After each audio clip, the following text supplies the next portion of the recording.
I was mid-toast, holding a warm flute of cheap rose in one hand and a plastic fork in the other, when Jake walked in. Jake, the ex, the human beige sweater. I could smell his cologne before I saw his face. Expensive, try-hard, and citrusy, like he wanted everyone to know he got a promotion no one asked about. She saw him first. Her head tilted, eyes lit up. That annoying inhale she does when she's trying not to look excited but absolutely is. The one I've only ever seen when a waiter brings free dessert. And right there, mid-sentence, she left me standing with the toast half finished. Did I mention it was her birthday? Her 30th. The big 3-0. And I, the loving husband, was apparently just the opening act before the main attraction slithered through the door in vintage leather boots. I finished the toast alone, took a sip of warm wine, laughed politely at nothing. That's when I saw it. Jake wasn't alone. He had a woman with him. Blonde, sharp, kind of pretty, in that I might be a paralegal or an assassin way. She wasn't smiling. She was scanning. Scanning her. Scanning me. Scanning everything. I didn't invite her, obviously. But suddenly, I had an idea so petty and precise it felt like divine intervention. Because I knew something she didn't. I'd seen the messages. The ones B swore she never sent. I'd heard the 1 a.m. giggles through the wall when she FaceTimed her cousin. And I knew that this mystery woman? She had no idea her boyfriend was emotionally ziplining through someone else's nostalgia. So I walked up, introduced myself. Hi, I'm Lonnie, the husband. She blinked, hesitated. Oh, I'm Harper. The +1, I guess. I smiled. You're not just the +1 tonight, Harper. You're the surprise guest of honor. Then I winked. And that's when the cake came out. And so did the truth. Harper didn't flinch. That was the first thing I noticed. Most people, when told they're the surprise guest of honor by some pale, slightly sweaty guy with a smile that screams vengeance in progress, would laugh awkwardly or look for the exit. Not her. She just blinked slowly, cocked her head like a hawk sizing up a wounded rabbit, and said, interesting. I liked her instantly. Meanwhile, my wife, B, was across the room, laughing too hard at something Jake had just whispered in her ear. She touched his arm. Twice. That weird, slow, lingering tap she does when she thinks no one's watching. Unfortunately for her, I had been watching for weeks. Harper leaned in and lowered her voice, eyes still locked on B. So, what exactly makes me the guest of honor? I sipped my drink and shrugged. I thought you might enjoy the show. I've been living it for months. I told her. Not everything. Not yet. Just enough to light the first match. The late-night calls. The accidental texts. The fact that B had deleted Jake's name from her phone, replacing it with Jen Pilates. She doesn't even do Pilates. That 2 weeks ago, I'd woken up at 3:14 a.m. and found her on the couch in a hoodie, whispering into her phone and smiling like she was 17 again. Harper didn't blink. Figures, she said. I raised an eyebrow. So you had suspicions? She took a sip of wine. Let's just say this isn't the first time Jake's gone jogging without shoes on, if you know what I mean. I didn't, but I appreciated the metaphor. Across the room, B clinked her glass against Jake's and tossed her head back in that exaggerated, performative laugh she does when she's trying to remind people she's the life of the party. No one else was laughing. The cake was about to be brought out. The lights were dimmed. Someone was prepping the music. And just as the group started mumbling the opening lines to Happy Birthday, I leaned over to Harper and said, follow my lead. And then I walked right up to Jake and B, tapped my glass with a fork, and said, actually, before we do cake, I just want to thank 2 very special people for making tonight so unforgettable. B looked confused. Jake looked smug. Harper stepped forward, slowly.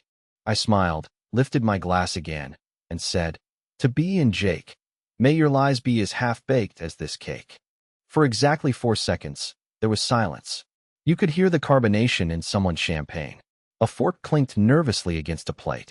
I watched BEA's expression shift, from confusion to disbelief to that fake, forced smile she uses at work when someone makes a passive-aggressive comment in a meeting. But Jake had the nerve to laugh. Not loudly, but enough. A scoff. A snort. The sound of a man who thinks he's still in control of the room. I'm sorry, he said, flashing his politician's grin. Was that supposed to mean something? I didn't answer him. I turned to B. Want to tell them? Or should I? She looked at me like I'd just spoken Latin. Tell them what, Lonnie? Her voice was syrupy, like she thought she could out-sweeten the moment into submission.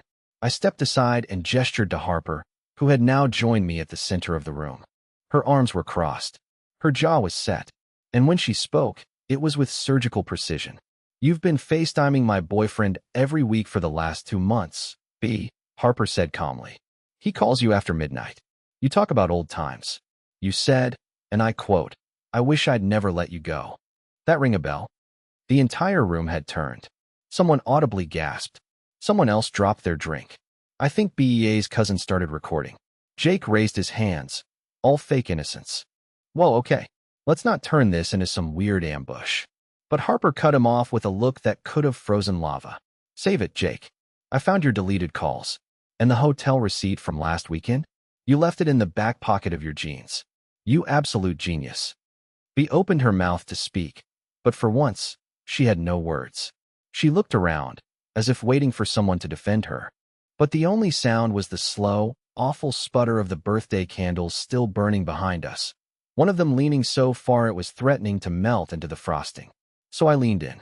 I was going to say something earlier, I said, loud enough for everyone to hear. But Bea told me to act normal. So I figured I'd wait until we had cake. And then, on cue, one of the candles tipped, singed the plastic happy birthday sign, and set off a pathetic little spark. The whole thing looked like a birthday cake at a funeral. Bea finally snapped. You're humiliating me. I tilted my head. No, Bea. You did that all by yourself. I just handed you the mic. She turned to Jake, desperate now. Say something. But Jake wasn't looking at her. He was looking at Harper, whose stare had gone from quiet rage to something else entirely. Not forgiveness. Not yet. But power. Like she had finally seen the game for what it was, and now she was going to flip the board. Jake tried to speak. Harper slapped him. Not a movie slap. Not dramatic. Just a quick, sharp, real-life correction delivered with the elegance of someone who doesn't raise her voice to make a point. Then she smiled at me and walked out. And for a second, I considered following her. The apartment was quiet when we got home. Not peaceful quiet. Not the kind that wraps around you and lets you exhale, but that thick, sticky silence that clings to your skin like humidity. We walked in first. I followed, shutting the door with a soft click that felt far too polite for what had just gone down. She didn't say a word. Just kicked off her heels like she hadn't been publicly exposed 30 minutes ago and went straight for the fridge, pulled out a half-empty bottle of wine, and poured herself a glass with hands that, impressively, didn't even tremble. I stood by the kitchen island, arms folded, watching her like she was some endangered predator I wasn't sure I was supposed to save or run from. So, I said, voice low but deliberate, are we doing the part where you deny everything? Or skip ahead to the part where you call me controlling for paying attention? She didn't answer immediately, took a long sip, then another. Finally, she looked up at me with eyes that used to melt me, but now just made my stomach twist. You embarrassed me, she said. Flat, like it was a fact on a chart. I laughed, but there was no humor in it. Right? That's what you're choosing to lead with. Not I'm sorry. Not I messed up. Not even a pathetic, it didn't mean anything. Just, I embarrassed you. She set the glass down hard enough to make it clink. It wasn't like that. Jake and I have been talking behind my back for months. Having secret calls. Flirting like it's still 2014. Yeah, I know. Bea threw up her hands. It was just talking. FaceTiming in the middle of the night isn't just talking. Telling him you miss him while you're lying in our bed isn't innocent. And lying to me, over and over. Her jaw clenched. She started pacing, barefoot, dragging that stupid birthday sash behind her like the tail of a dead animal. You don't get it, she muttered. Try me. I snapped. And then she did.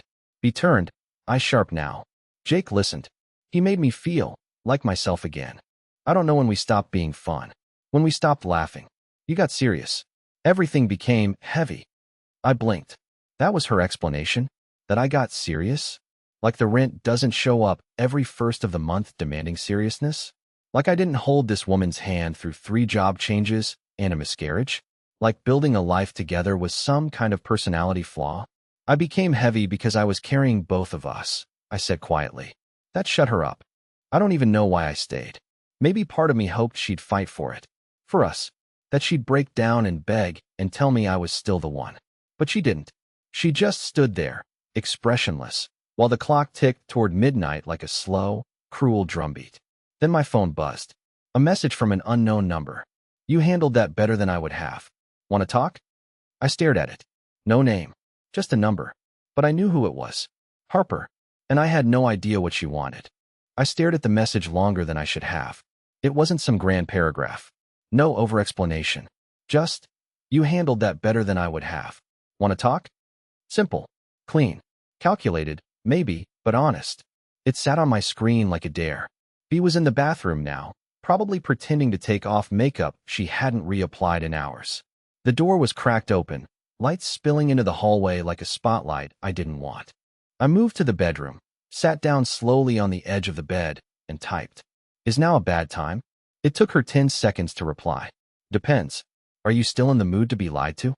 I blinked. Reread it. And that's when I knew this wasn't just about revenge anymore. Harper wasn't reaching out because she needed a post-breakup buddy. No, this message was coming from someone who'd just discovered that her version of the story wasn't complete either. She sent another message before I could respond. I didn't want to do this over text, but Jake wasn't just talking to be. For a second, I felt nothing. Then I felt everything. Blood rushing, chest tightening, thoughts firing off in every direction like broken sprinkler heads. I called her. The phone rang once, twice, then her voice. "Hey," she said, breath calm, composed. "What do you mean he wasn't just talking to be?" I asked, trying not to sound like I was gripping my phone like a lifeline. Harper exhaled. I didn't want to ruin the moment earlier. "But Jake, he's been on dating apps. Under fake names."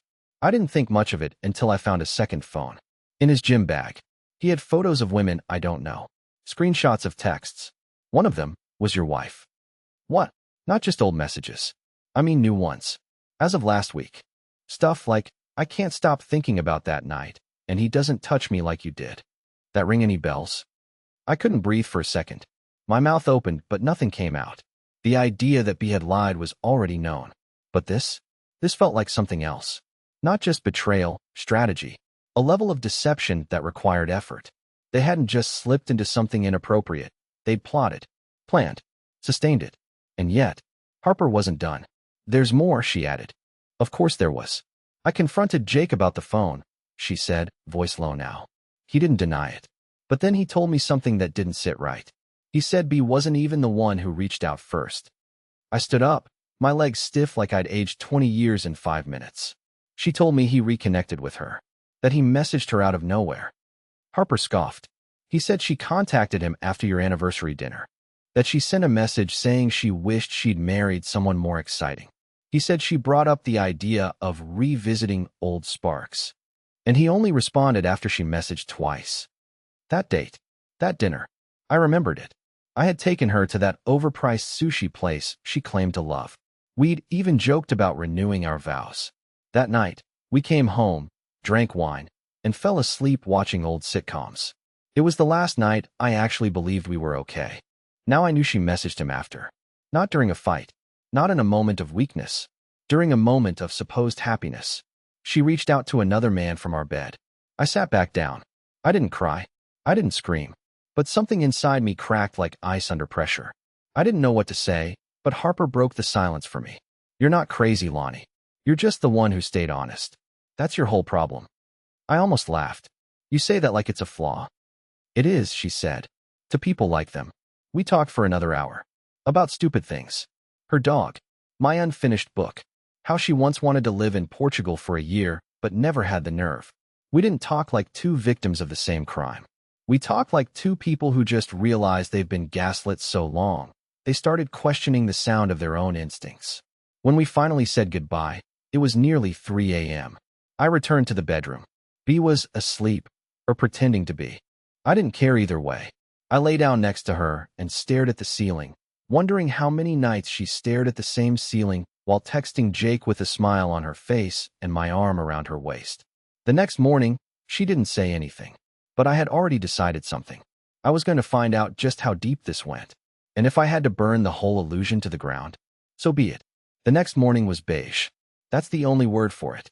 Emotionless. Stale. Like the world had been drained of contrast. B moved around the kitchen like nothing had happened. She poured coffee, buttered toast, hummed some tune she must have picked up from a podcast ad, and never once looked me in the eye. I sat at the table in a hoodie I hadn't washed in a week, watching her like you'd watch an actress you once loved perform in a show you now found insulting. She was pretending. I was pretending to buy it. We were two people starring in a marriage that had quietly been canceled last season.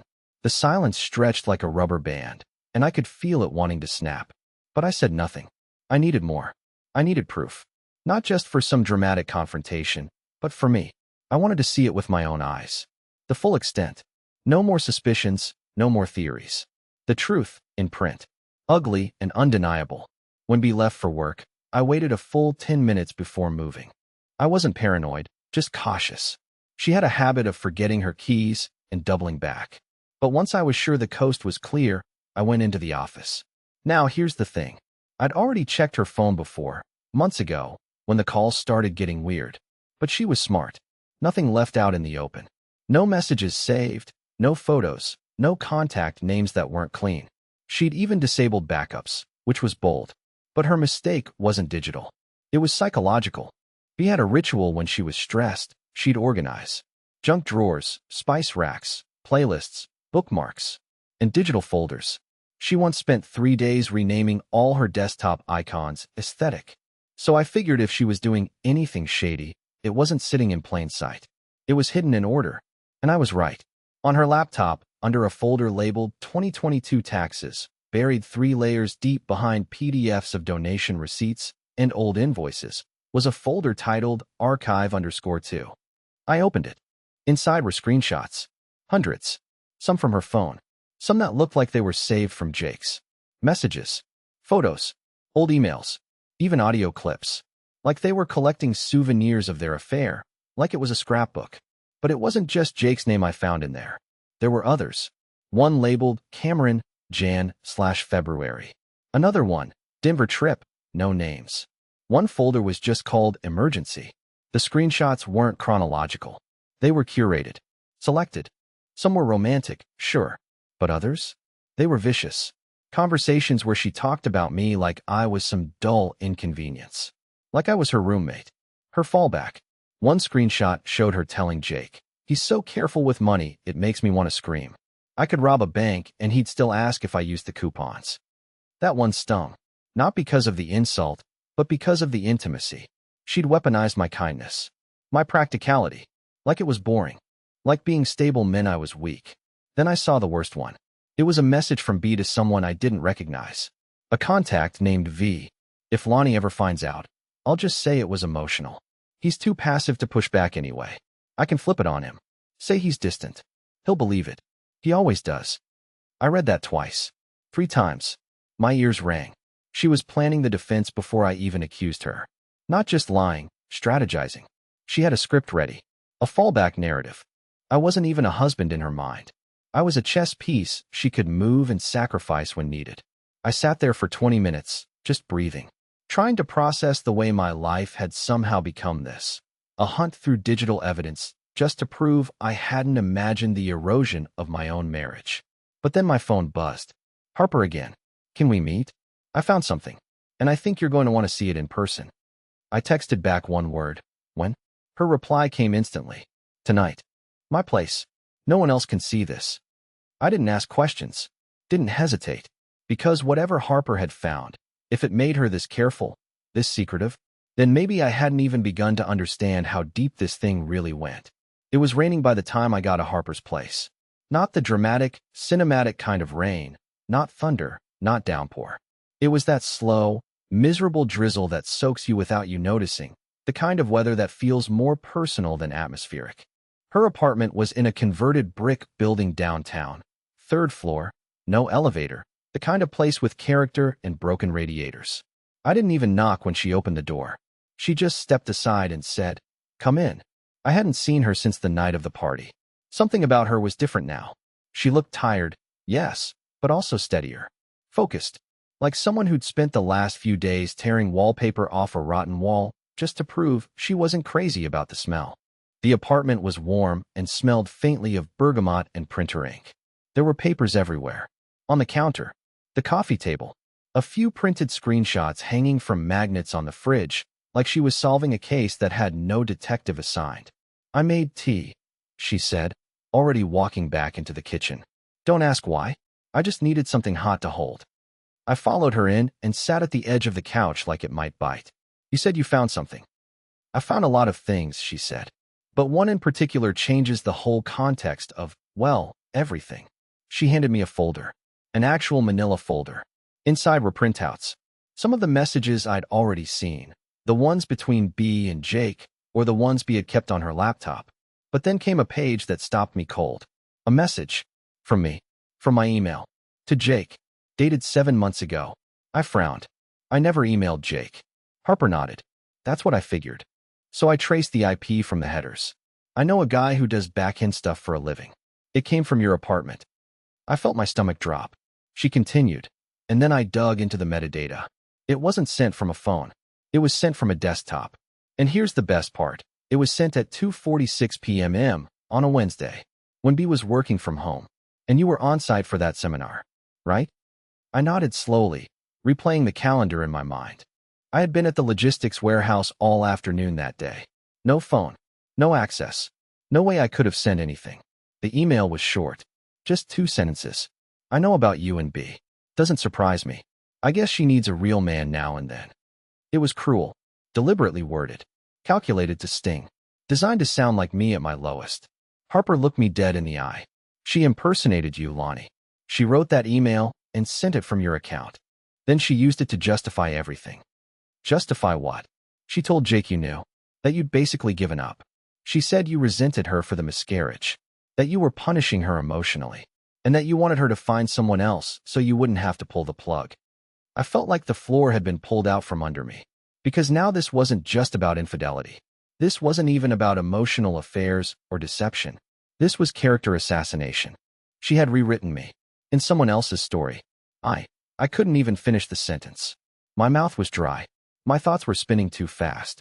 Why would she? Harper sighed and sat down across from me. Because she needed to be the victim. She needed to be able to look herself in the mirror.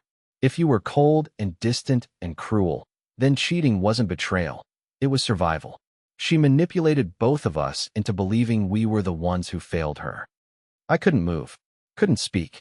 I felt like I was made of stone. The woman I had loved, the one I had defended, supported, forgiven, had forged messages from me, then used them to make me the villain in her version of the story. And Jake had believed it. Hell, maybe he even wanted to believe it. Because that's what cowards do. They cling to justifications like life vests while they drown in their own selfishness. Harper leaned forward. "Lonnie, there's one more thing." Of course there was. She pulled out a flash drive and set it on the table between us like a live grenade. She recorded a voice memo. 2 weeks before her birthday. It's her and someone named Veronica, probably that V person. She didn't mean to save it to the cloud, but it auto-synced. I got it from a shared link in her Google Drive. She was planning to confess. I looked at her, unsure. To me? No. To Jake. She wanted to leave you. Not just emotionally. Literally. The plan was to blow it all up. Tell Jake everything. Say she was divorcing you. She even said, quote, "I'll play the broken woman card. Lonnie will eat it up. He always does. I just need Jake to say yes." The tea had gone cold. My hands were shaking. I couldn't feel my feet. "And did he?" I asked. Harper shrugged. "Guess we'll find out." Because according to the date on that recording, it was made the night before the party. I stood up, slowly, knees stiff, like I was standing after being hit by a truck. "Send me the file," I said. "Please." She nodded. "Already in your inbox." As I turned to leave, she stopped me with one last question. "Lonnie, what are you going to do with all of this?" I didn't answer right away. Because the truth was, I didn't know. But for the first time in months, I wasn't scared. I was awake. We didn't notice the envelope on the table at first. She came home like she always did. Keys dropped on the counter, shoes kicked toward the wall, jacket half slipped off one shoulder like a habit she never questioned. She walked into the kitchen, stopped, and stared at me. I was sitting there, calm, waiting. No anger. No sarcasm. Just stillness. Her eyes immediately narrowed, like she could feel the shift in the room. Like the air was just slightly heavier, or maybe she'd finally noticed I wasn't trying anymore. "What's going on?" she asked. I didn't move. Just nodded toward the table. "It's all there. Printouts. Messages. The fake email you sent. The screenshots you saved. Even the voice memo. You forgot it was synced. BEA's face went pale so fast it looked like someone had unplugged her blood supply. She started, but I raised a hand. Don't. For the first time in a long time, I wasn't chasing an explanation. I wasn't looking for her to cry, confess, or crawl. I didn't want to win the argument. I just wanted it to end. She sat down slowly, eyes wide, mouth trembling. How much do you know? Enough, I said. More than enough. She stayed quiet. Not defensive. Not even guilty, really. Just small. And for once, I didn't feel pity. I didn't feel rage. I felt distance. Emotional, spiritual, atmospheric. Like she was on a different planet and I no longer had any interest in sending rockets. I was never going to leave you, she whispered, like it was a favor she'd done me. I nodded. I know. She looked confused. You weren't going to leave me. Not because you loved me, but because you needed the illusion. The security. You needed to keep me believing in something, so you didn't have to question what you were really doing. BEA's lip quivered. Lonnie, I messed up. I know. I didn't mean to. I know that too. And I also know you're not evil. But you're not honest either. Not with me. Not with yourself. And I can't keep bleeding just so you can feel better about standing still. She stared at me for a long time. I think part of her expected me to scream. Maybe even wanted me to. But there was nothing left to burn. I stood up, slid a manila envelope across the table. Inside were papers. I signed them, I said. No lawyers. No fight. You can keep the apartment. I've already found a sublet. I'm leaving tonight. Her voice cracked. Just like that. No, I said gently. Not just like that. This is the end of 1,000 little moments you hoped I'd never add up. I walked toward the door, took one last look back. Not out of longing, but closure. She was crying now, and a small part of me still felt that tug, that old loyalty, that instinct to comfort. But I didn't go back, because some endings are necessary. I stepped out into the hallway, shut the door behind me, and exhaled. It was the first full breath I'd taken in months. 3 months later. It's spring now. I live in a small, weirdly perfect apartment with slanted walls and a leaky faucet I've learned to love. I started therapy. I got a dog. I signed up for a cooking class and burned 3 omelets before finally making one that didn't taste like regret. And Harper? We talk. Sometimes about heavy things. Sometimes just about books, movies, and how weird it is to feel okay again. We're not dating. Not yet. Maybe not ever. But there's peace between us. A shared survival. And sometimes that's more powerful than romance. I don't check BEA's socials. I don't replay the arguments in my head. I don't wonder what I could have done differently. Because I did what mattered. I left. I healed. And I finally came home to myself.